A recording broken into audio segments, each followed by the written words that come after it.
श्री निम्बार्क श्री हरिव्यास। एक स्वरूप सदाद्वय नाम, आनंद की आह्लादिनी श्यामा, आह्लादिनी के आनंद श्याम। सदा सर्वदा युगल एक तन, एक जुगल तन विलसत धाम। श्री हरिप्रिया निरंतर नित्य प्रति काम रूप अद्भुत अविराम। बोले श्री हरिव्यास देवाचार्य जी महाराज अपने उपास्य स्वरूप को बताते हुए कह रहे, कलात्मक छवि का मैं सदा ध्यान करता हूँ, वंदना करता हूँ। अब युगल किशोर जी की कलात्मक छवि कौन सी है उसका वर्णन करते कह रहे हैं कि सदा सर्वदा जुगल एक तन और एक मन। बोले नित्य निरंतर अपनी कलाओं से अबाधित अविच्छिन्न और युगल एक रस एक तन और एक मन है। इस छवि को कलात्मक छवि कहते हैं। जब दोनों रसोच्छ्वास की अवस्था में विराजमान होते हैं तो एक प्रतीत होते हैं, और जब रस प्रदान की क्रिया में विराजते हैं उसमें दो प्रतीत होते हैं। बोले जब आचार्य चंद कह रहे हैं सदा सर्वदा, हमेशा हमेशा कह रहे, दो बार कह रहे हैं एक ही शब्द को, सदा और सर्वदा। बोले युगल एक तन है, एक मन है, एक तन एक जुगल तन और विलसत धाम। तो हमको दो की प्रतीति क्यों हो रही है? हमें तो राधा कृष्ण दो दिखाई दे रहे हैं, और आचार्य चरण कह रहे हैं कि एक तन एक मन। सहसुख में भी कहते हैं एक ही तन मन एक ही सांचे ढरी सुडंग, जोरी अद्भुत दुहन की रंगी सहसुख रंग। तो एक ही है, सो कैसे है? तो कह रहे हैं कि जब ये दोनों आपस में रसोच्छ्वास की अवस्था में विराजते हैं उस समय तो एक ही प्रतीत। यानी जब उद्भट रस विहार में गुरनी में पढ़ के जब अद्भुत लीला विहार करते उसमें दोनों एक ही दिखाई देते हैं। लेकिन दो की प्रतीति इसलिए होती है कि जैसे एक नीले रंग की एक पीले रंग की रस्सी को बल बना के उनको एक रस्सी बना लो, एक सूत्र ले लो नीला रंग का, एक ले लो पीला रंग का, दोनों को बल बना के एक रस्सी बना लो, तो रंग भेद से दो दिखाई दे रहे हैं, एक नील एक पीत, लेकिन वास्तव में रस्सी तो वो एक ही है। बोले इस तरह से दोनों एक ही है। और दो की प्रतीति और कब होती है? जब रस का आदान प्रदान होता है। प्रिया जी दान करती है, लाल जी पान करते हैं, उसमें दो की प्रतीति होती है। और जब सहसुखात्मक स्नेह रस में डूबते हैं तब एक की प्रतीति होती है। तो अनेक प्रकार की जो लीलाएं जैसे बसंत होरी डोल ये सब रस प्रवाह है, यहाँ श्री युगल की दो प्रतीति होती है। पर जब दोनों रस की घूर्णी में पड़ जाए, अपन को ही भूल जाए, तो उस समय इनकी एक संज्ञा हो जाती है। बोले उस छवि को कलात्मको कहते हैं।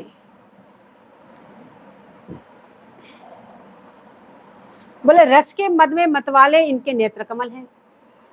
रति रस के गाढ़ आवेश की विवशता से उल्लासयुक्त मंगल विग्रह प्राणों के सहित प्रेम की परिपाटी के परम श्रेष्ठ इंद्र नीलमणिवत श्याम और तत्व स्वर्णवत गौर छवि परस्पर आलिंगन से बलित हो, उसमें कलात्मकों का स्वरूप जानना चाहिए। जैसे नील पीत की दो सूत से कोई रस्सी बनी हुई हो, बोले ऐसे उद्भट विहार में इनका जो प्रगाढ़ आलिंगन विशेष जो है, बोले उसी में आपकी एक की प्रतीति है।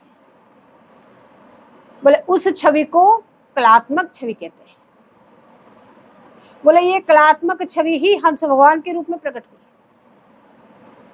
हमारी आचार्य परंपरा में सर्वप्रथम हंस भगवान जी प्रकट हुए हैं, तो ये जो युगल किशोर जी की कलात्मक छवि है, बोले यही कलात्मक छवि हंस भगवान के रूप में प्रकट हुई है। तो हरिव्यास देवाचार्य जी महाराज कह रहे हैं सदा वंदे कलात्मको।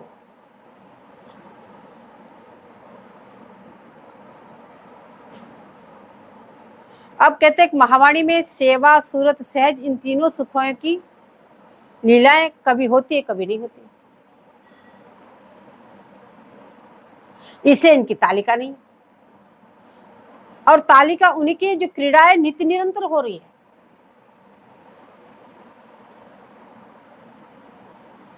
अब यहाँ पे सेवा सूरत सहज तीनों बताया। अब मान लो आपने राजभोग तक सेवा की युगल किशोर जी, प्रिया जी की इच्छा है कि इसमें रात की 12 बजनी चाहिए, तो तुरंत रात की 12 बज जाएगी और रात्रि की सेवा हो जाएगी, तो उत्थापन और वो रह गया। तो प्रिया जी के अनुसार इसलिए सेवा सुख का नाम है। सूरज सुख की जितनी भी लीलाएं हर लीला में होती नहीं। सहज की बतरान में कभी कौन सी कभी कौन सी कभी कौन सी, तो कह रहे कि ये लीलाएं कभी होती कभी नहीं होती, इसलिए इनकी तालिका नहीं है, न सूरज की तालिका न सहज की। लेकिन जो क्रीड़ाएं निरंतर हो रही है अबाध गति से, उत्साह उसकी तालिका है।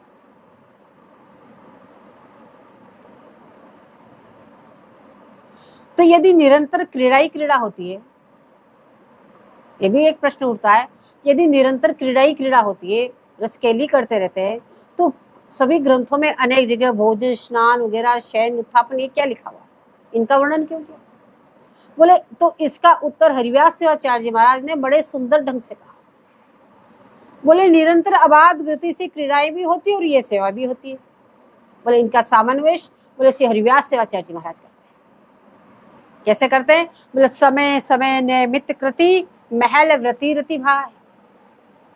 समय समय से नियमित कृत्य, अपने अपने समय में वो नियमित कृत्य भी होते और सबका मिलन महल व्रति रति भाई क्रीड़ाओं में मिल जाता है।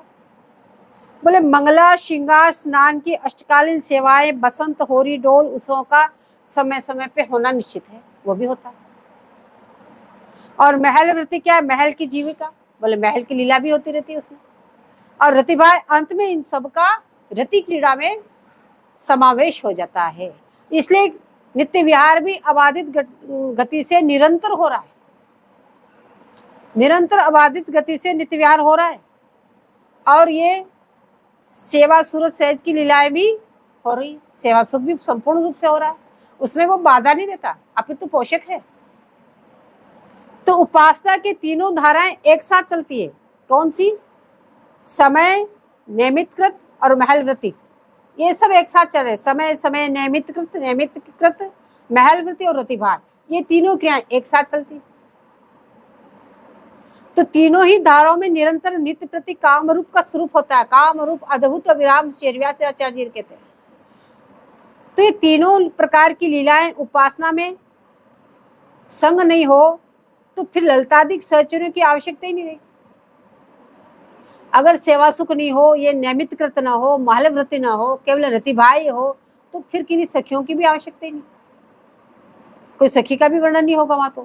तो फिर प्रियालाल कैसे होंगे जाएंगे? बोले वो तो ब्रह्म के समानस्थ हो जाएंगे।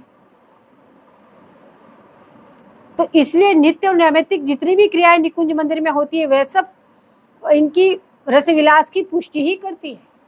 युगल किशोर जी की रसविलास की पुष्टि करने के लिए ही ये सारी लीलाएं होती है। इसलिए आपका स्वरूप कलात्मक है।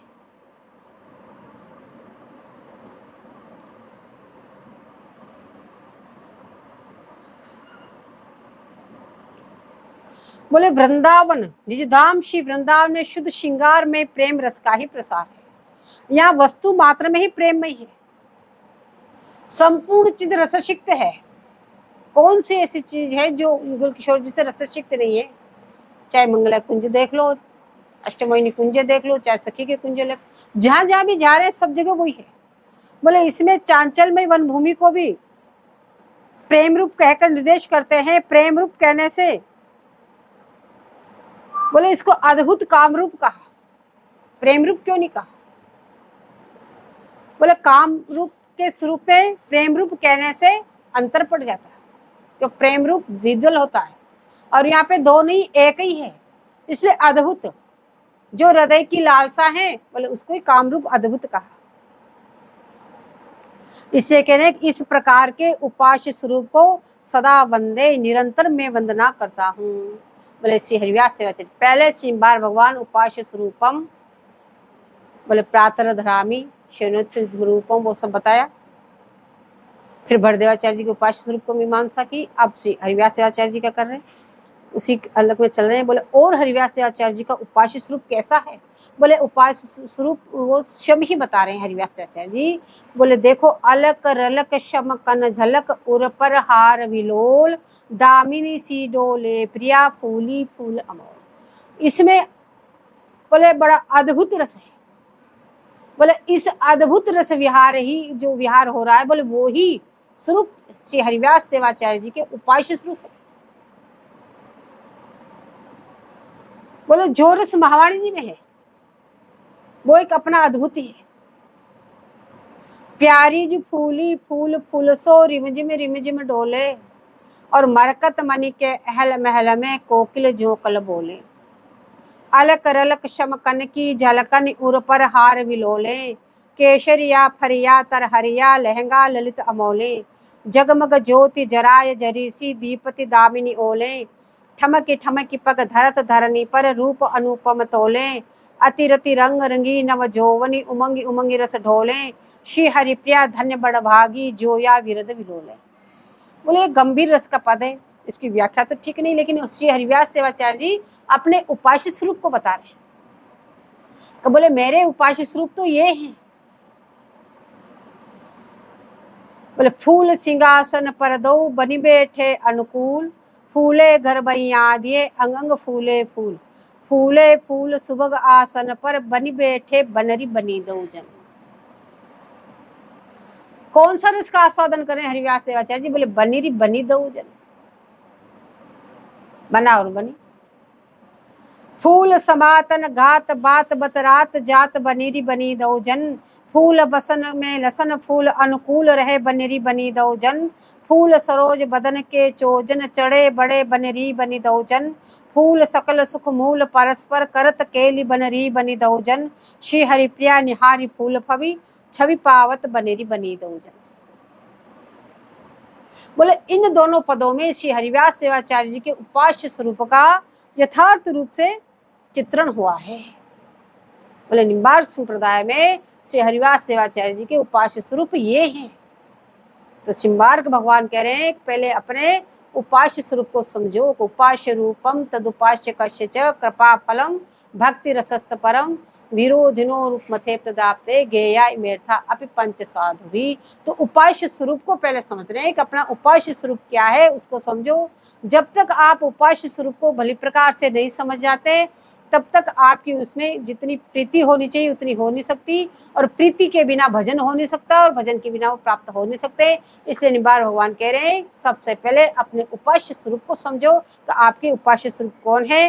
बोले उसी प्रसंग में इन दोनों पदों में श्री हरिव्यास देवाचार्य जी ने अपने उपास्य स्वरूप का यथार्थ चित्रण किया।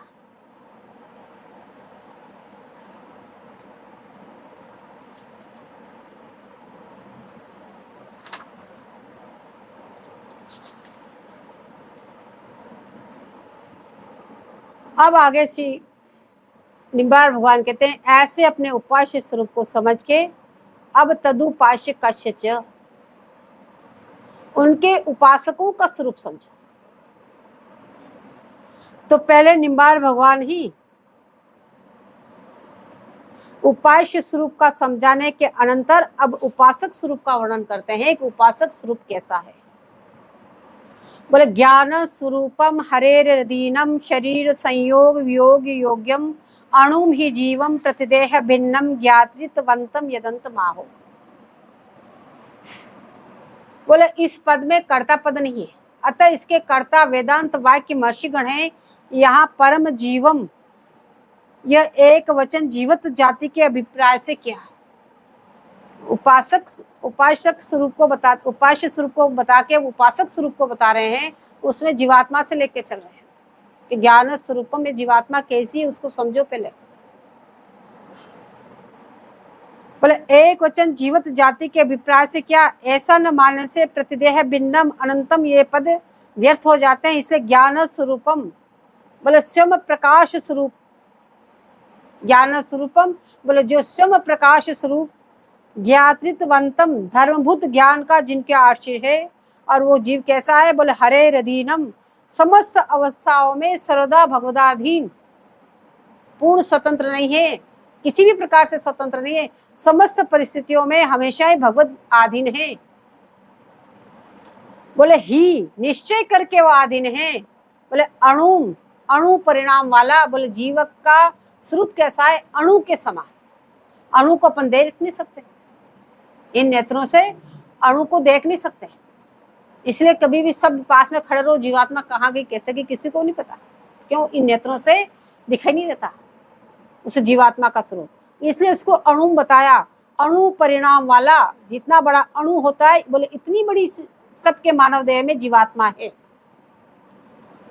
प्रतिदेह भिन्नम, बोले इस मानव शरीर में ही नहीं, संसार में जितने भी देहधारी है सब में अणु के समान ही जीवात्मा है। बोले ब्रह्मा से लेकर, ब्रह्मा में भी तो जीवात्मा है, उसको समझ के आए अपन साधन साध्य तत्व को, तो ब्रह्मा तक सब जीवात्मा, ब्रह्मा जी तक। बोले उनसे लगा के, बोले पिपीलिका चींटी, पिपीलिका कहते हैं चींटी को, चींटी से लगा के ब्रह्मा जी तक सब में अणु के बराबर ही जीवात्मा है, कोई छोटी बड़ी नहीं। पर्यंत, जरायुज, अंडज, स्वेदज, अद्विज, ये 4 भेद बताए शास्त्रों में।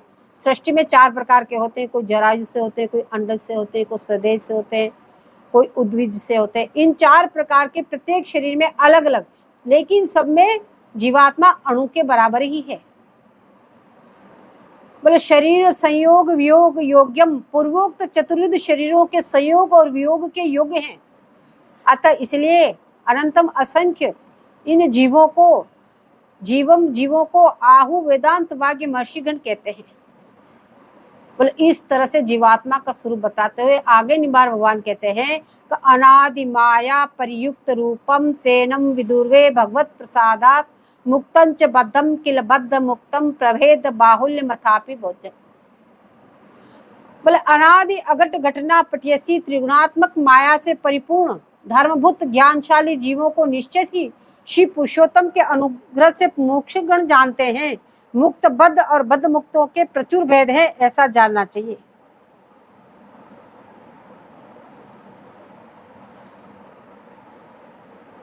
अब भगवान स्वयं कहते हैं, बोले सूक्ष्म माया यहम जीवम, बोले एक अणु आत्मा, अणु के समान ही ये आत्मा है, इससे बड़ी है ही नहीं किसी की। जीव के अणु का परिणाम श्रुति में इस तरह से किया गया है। बोले जीव कितना बड़ा है, प्रत्येक मानव धारियों में जीव कितना बड़ा है। कह रहे बालाग्रस्तस्य भाग शताधिकल्पितस्य च भागो जीवत विज्ञेय सचान तन्याय कल्पते। बोले एक बाल को ले लो और जितना वो मोटा है, मोटाई उसकी है, लंबाई नहीं, मोटाई जितनी है, बोले उतना ही उसका लंबाई में टुकड़ा कर दो तो वो एक गोल हो जाएगा। जितना वो मोटा है उसका टुकड़ा कर दो, तो बाल जितना मोटा उतना ही लंबा काट कर गोल टुकड़ा कर लो, अब वो कितना बड़ा हुआ। बोले फिर उस टुकड़े को 100 टुकड़े कर लो। आपका जो बाल है उसकी मोटाई के अनुसार उसका गोल टुकड़ा कर लो, जितना वो मोटा है उतना ही लंबाई में टुकड़ा कर लो, वो एक गोल बन जाएगा। बोले उस गोल टुकड़े के 100 टुकड़े कर लो, उसमें से एक भाग के, उस 100 टुकड़े में से एक भाग निकालो और उस एक भाग के पुनः 100 टुकड़े कर लो। बोले उसमें से एक भाग के समान, बोले वो अणु होता है, वो अणु के बराबर ही सबकी जीवात्मा है। इस सारे शरीर का संचालन वो अणु के समान ही हो रहा है, अणु की जीवात्मा ही कर रही है। और वो अणु के समान जो जीवात्मा है, वो जीवात्मा नित्य है। नष्ट होने, शरीर भर ही नष्ट हो जाता, कितने शरीर, लेकिन वो जीवात्मा कभी नष्ट नहीं होती, तो वो नित्य है और चैतन्य है, सब बोध है उस जीवात्मा। शरीर में थोड़ी ज्ञान है, इस माथे में थोड़ी बुद्धि है, जीवात्मा निकल जाए तो क्या है, कुछ नहीं। तो इसलिए वो जीवात्मा चैतन्य है और नित्य है।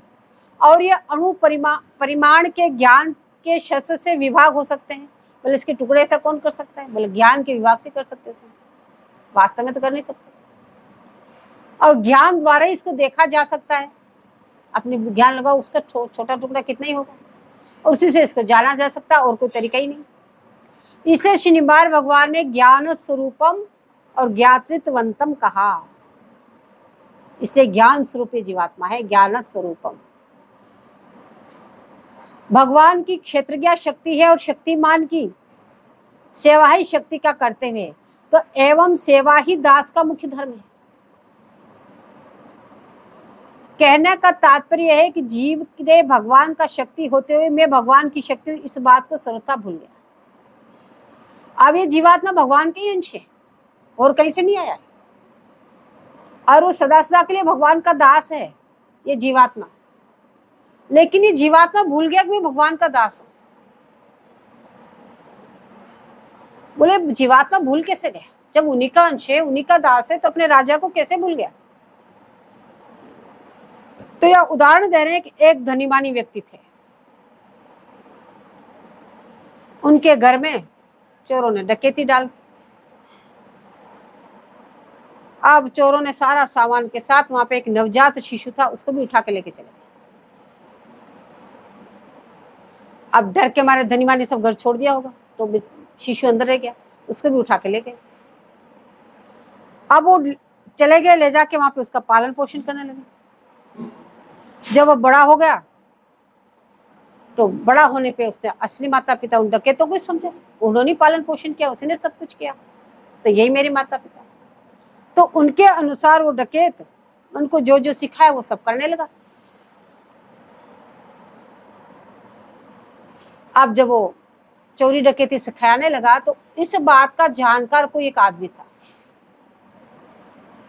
उसने एकांत देख के उसको समझाया, बोले तू इनका बेटा नहीं है, तू तो उस धनीमानी का, उस राजा का बेटा है, ये तो तुझे चुरा के यहाँ लिया है और तुझे ये घृणित का सब कार्य सिखा रहे, इसलिए तू अपने असली माता पिता से मिल जा जाके। तो उसने देखा ठीक, समय पाके भागा वहां से, अपने असली माता पिता के पास पहुंचा, तो वहां जाके पुनः राजकुमार हो गया। बोले ठीक इसी प्रकार से यह कह रहे हैं कि जीव भी भगवान का अंश होते हुए इन संसारियों के हाथ में अफरत हो गया। इन संसारियों ने इसका अपहरण कर लिया, उसको भगवान का नहीं रहने दिया, और उसको अपने स्वजन, माता पिता, भाई, स्त्री, पुत्र समझने लगा। अब जब संसारियों ने उसका अपहरण कर लिया, वो उसको इस प्रकार से उसको पाला पोषा, तो वो उसी को अपना भाई, माता पिता, बंधु सब कुछ उन्हीं को समझने लगे। अब इस मिथ्या समझ में इतना निमग्न हो गया कि अपने वास्तविक अंश भगवान है, उस अंश में उनका अंश हूँ, इस बात को हमेशा के लिए भूल गया कि मैं किससे प्रकट हुआ हूँ, मुझे किसने प्रकट किया है, मैं किसका अंश हूँ, इस बात को हमेशा के लिए भूल गया। अब जब मैं कौन हूँ और मेरा कौन है यह भूल गया, तो सेवा रूपी वास्तविक कर्तव्य क्या था मेरा, वो भी भूल गया, कि मेरे भगवान के प्रति क्या कर्तव्य, ये भी भूल गया। परंतु संयोगवश जैसे उस राजकुमार को डकैतों के पोल खोलने वाले कोई जानते थे, ऐसे उनको मिले। बोले ऐसे संयोगवश, बोले अपने को असली माता पिता, इस जीव को भगवान का अंशाशी भेद जीव को ज्ञात कराने के लिए, बोले इस भेद के ज्ञाता गुरुदेव भगवान मिल जाए, ऐसे सदगुरुदेव मिल जाए जो आपको इस भेद को बता सके, तो एकांत में मिलकर बताते हैं कि तू कौन है, तेरा कौन है, तेरा धर्म क्या है, तेरा कर्तव्य क्या है। इन सब मनोभेदी बातों को बताकर उस प्राणी को बोले मुकुंद भगवान की शरणागति प्रदान करते हैं और उसको रसमयी रसोपासना प्रदान करने के साथ ही निज स्वरूप का ज्ञान कराकर, शरणागति के बाद उसको रसोपासना का ज्ञान करा देते हैं। ये रसमयी उपासना उसको बताते हैं, और उसका जो निज स्वरूप है, बोले तू प्रिया की सखी, उसको निज स्वरूप का ज्ञान कराकर उसको अपने स्थित में, स्वरूप में स्थित कर देते हैं। जब तक स्वरूप में स्थिति नहीं होती तब तक भजन बन नहीं पाता, इसलिए उसको अपने स्वरूप में स्थित कर देते हैं। तेरा स्वरूप क्या है, तू किसकी दासी है, तू किसका दास है, तू क्या कर रहा है इस संसार में, तू किसके लिए आया है, इस बात को उसको यथार्थ ज्ञान करा के और उसको शरणागति प्रदान कर देते हैं।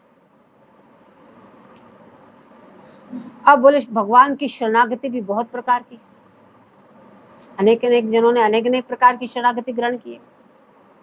तो यहाँ कह रहे आनुकूलस्य संकल्प प्रतिकूलस्य वर्जनम रक्षयतीत विश्वासो गोप्तत्वे वर्णम तथा आत्मनिक्षेप कार्पण्य षटविधा शरणागति। अनुकूल विषय का संकल्प करना, प्रतिकूल विषय का त्याग करना, प्रभु मेरी रक्षा करेंगे यह विश्वास है, रक्षक रूप से वर्णन करना, आत्मनिवेदन और दैनता, ये 6 प्रकार की शरणागति बताई गई है शास्त्रों में। अब इसी प्रकार से मद्भागवत में भी एकादश स्कंद में 9वें योगेश्वर श्री करभाजन ने महाराज निमि को शरणागति का उपदेश दिया। ऐसे अनेक अनेक प्रकार की शरणागति गाई हुई है।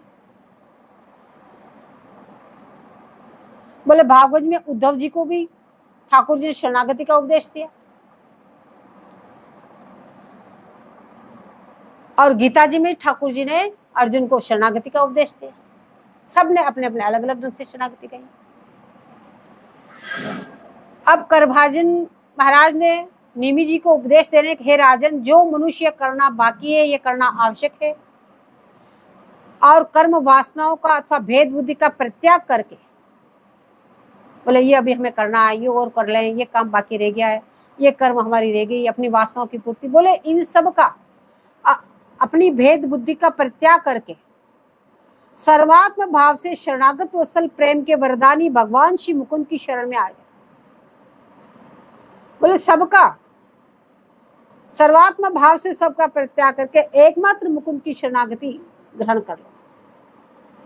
बोले जो ऐसे ठाकुर जी की शरण में आ जाता है, ऐसे जो मुकुंद भगवान की शरणागति ग्रहण कर लेता है, तो बोले वो देवताओं, ऋषियों, पितरों, प्राणियों, कुटुंबियों और अतिथियों के ऋण से उऋण हो जाता है। फिर उसके ऊपर किसी का भी ऋण नहीं रहता। ये ऋण जब तक है, जब तक वो ठाकुर जी की शरणागति नहीं ग्रहण करी, तब तक वो अपने देवताओं को कार्य करे, ऋषियों को कार्य करे, अपने पितरों को कार्य करे, प्राणियों को, अपने कुटुंबों के पालन पोषण के, जो भी जो उसका ऋण है सबके ऋण को उतारे। लेकिन जिस दिन वो मुकुंद की शरणागति में आ गया, भगवान श्री कृष्ण की एकमात्र शरणागति ग्रहण करके भजन करने लगा, उसके बाद में इन सब का ऋण उसके ऊपर रह ही नहीं जाता। इन सब कुछ कर्णों की कोई आवश्यकता ही नहीं रह जाती। किसी के अधीन या किसी का सेवक या किसी के बंधन में नहीं रहता। बोले ये सब बंधन की तो है, देवता, कुल देविया, ऋषि, पितर, बोले इन सब के बंधन में रहता है जब तक कि मुकुंद भगवान की शरणागति ग्रहण न कर ले। लेकिन जिस दिन से उसने मुकुंद भगवान की शरणागति ग्रहण कर ली, बोले इन सब ऋणों से उऋण हो गया, तो फिर इनको करने की आवश्यकता ही नहीं। यदि आप किसी के कर्जदार हैं, किसी से आपने पैसा लिया है, तो आप उसको जब तक तो पैसा चुकाएंगे जब तक आपका पूरा नहीं हो जाता। जब आपने जितने लिए उतने दे दिए, उसके बाद में भी क्या उसको कर्ज चुकाएंगे क्या आप? वो मांगेगा तो आप क्या करेंगे? लड़ाई करने को तैयार हो जाएंगे, पूरा हो गया देख ढंग से। तो जब भगवान की शरणागति लेने के बाद इन सब का कर्ज से मुक्ति हो गई, तो इन सब की कहीं आवश्यकता ही नहीं रह जाती। और उद्धव जी महाराज को शरणागति का उपदेश दे रहे हैं। ठाकुर जी भागवत जी में कह रहे हैं कि हे उद्धव, श्रुति, स्मृति, विधि, निषेध, प्रवृत्ति, निवृत्ति तथा सुनने योग्य और सुने हुए विषय का भी परित्याग करके सर्वत्र मेरी ही भावना करते हुए और समस्त प्राणियों के आत्म स्वरूप मुझ एक की ही शरण में आ जाओ, तुम सर्वदा निर्भय हो जाओ। ऐसे करने से ये शरणागति का उपदेश दे रहे। अब गीता जी में भी उपदेश दे रहे हैं कि सर्वधर्मान परित्यज्य मामेकम शरणं व्रज अहम त्वाम सर्व पापेभ्यो मोक्षयिष्यामि मा शुचः। बोले यहाँ अधर्मों और अन्य किसी भी प्रकार के धर्मों और कर्मों के करने का शास्त्रों ने निषेध किया है, वह तो त्याग है ही। बोले उसको तो त्याग ही दो। बोले उसकी तो यहाँ चर्चा न केवल लौकिक, पारलौकिक, स्थूल, सूक्ष्म और धर्मों का आचरण करने के लिए सभी शास्त्र मुक्त कंठ से जो आदेश दे रहे हैं, बोले उन सभी धर्मों का स्वरूपों से त्याग कर दो। ठाकुर जी कह रहे हैं, भगवान श्री कृष्ण, यदि मेरी शरण में आते हो तो उनको स्वरूप से त्याग कर दो। त्याग करके अपनी शरण में आने का भगवान ने आदेश दिया है। परम तो ध्यान में रखना चाहिए, मामेकम पाठ है। बोले एकमात्र मेरी शरण में आना, एकमात्र शरणागति में किसी प्रकार का व्यभिचार नहीं होना चाहिए। बोले एकमात्र, बोले मुकुंद की शरणागति हो जाओ, क्योंकि मेरी विशुद्ध अव्यभिचारणी शरणागति ही एकमात्र वज्र का अर्थ विश्राम है। इस प्रकार तुझको संपूर्ण पापों से मैं मुक्त कर दूंगा, तू शोक मत कर। बोले ये ठाकुर जी गीता में शरणागति का उपदेश दे रहे हैं।